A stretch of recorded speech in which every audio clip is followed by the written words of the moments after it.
Greetings, Tabernacle. I know we're all clinging to every ounce of good news we can get these days.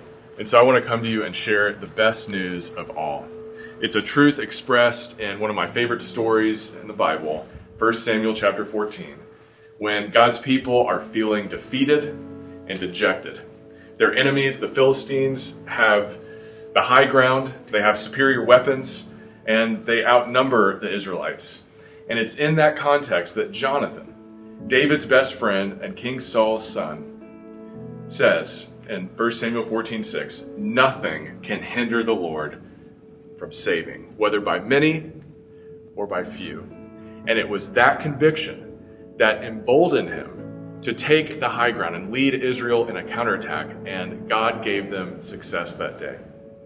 And that same truth is available for you and for me today. And we need to be reminded of that. Nothing can hinder the Lord from saving. And in these days when we feel so confined, so restricted, and we're wondering what God is doing, remember, nothing can hinder the Lord. And I want to share a couple of examples of that, how we can see God's faithfulness in this time. The first is you and your generous and faithful giving to our church. You came through in a big way last year, and I am so grateful to God for all of you.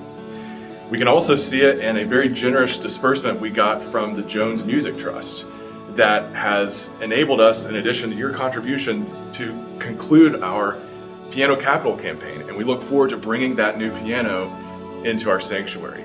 We can also see it in a very generous bequest from one of our faithful members, Buddy Wiggins, who's gone on to be with the Lord. He remembered our church family. And because of his gift, we can address some much needed items in our church building and in our ministries. We are so thankful. But at the end of the day, we know that our mission really isn't about buildings or budgets or instruments or staff.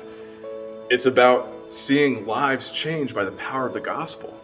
It's about making disciples of Jesus Christ and molding them and commissioning them to take the good news into the world. And one day, we can all safely gather in our sanctuary to sing the praises of our Savior. One day, we can share the good news of Jesus in person with our community. And one day, we can show the love of Jesus to our neighbors in both word and deed. So until that day, let's be as generous as we can be in faithfully supporting the church that God has given to us. Let's remember, God doesn't need our money. He wants our faithfulness.